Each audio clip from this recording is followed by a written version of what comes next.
Shalom, selamat pagi Bapak Ibu Saudara yang dikasihi Tuhan.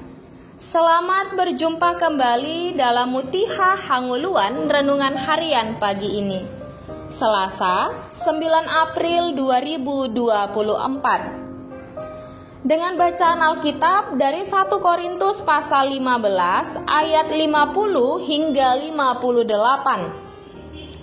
Yang menjadi ayat renungan harian hari ini adalah 1 Korintus pasal 15 ayat 57, demikian firman Tuhan. Tetapi syukur kepada Allah yang telah memberikan kepada kita kemenangan oleh Yesus Kristus Tuhan kita. Kemenangan bersama Yesus. Sekitar tahun 2012, saya berada dalam sebuah sidang gerejawi sebagai utusan dari gereja kita HKI. Sidang itu bertugas untuk memilih pengurus yang biasa dilaksanakan secara periodik.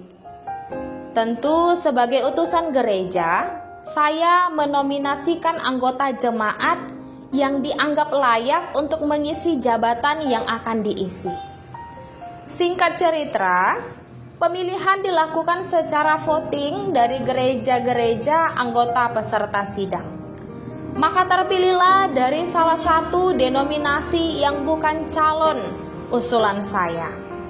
Dengan kata lain, pemenangnya adalah anggota jemaat lain. Kecewa? Pasti. Namun di penghujung pengumuman disampaikan bahwa anggota jemaat yang ditunjuk tidak bersedia menduduki jabatan tersebut.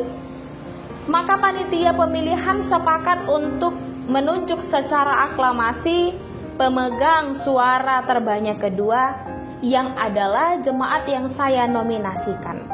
Jadilah beliau menduduki jabatan dimaksud dengan persetujuan seluruh panitia. Dalam nas ini, Rasul Paulus memberikan penjelasan tentang kebangkitan tubuh karena ia melihat ada banyak pertanyaan-pertanyaan yang meragukan tentang kebangkitan orang mati. Rasul Paulus menegur jemaat atas ketidakpercayaan mereka dan menggunakan metafora tanaman yang harus mati dahulu supaya bisa tumbuh dan hidup.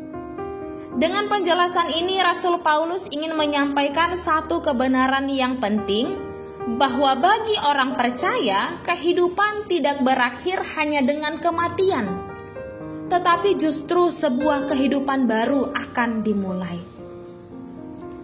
Maut sudah dikalahkan, sengat dosa tidak berdaya lagi, karena Allah telah mengaruniakan bagi kita kemenangan atasnya oleh Yesus Kristus. Kematiannya adalah kemenangan bagi manusia. Seiring itu belenggu dosa pun dihancurkan.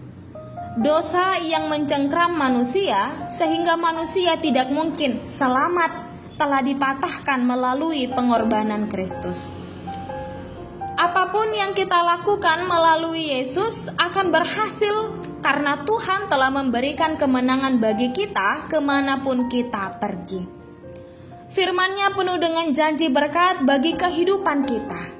Dan apabila kita secara terus-menerus memenuhi pikiran kita dengan firman Tuhan, kita akan menjalani hidup dengan kepala tidak tertunduk, tapi penuh pengharapan.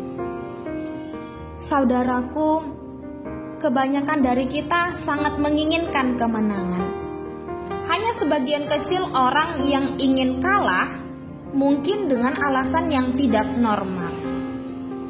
Demikian saat kita menerima Kristus sebagai juru selamat.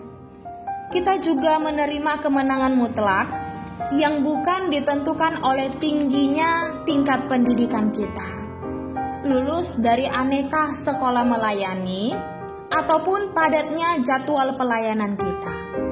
Kemenangan adalah milik kita karena karyanya di kayu salib.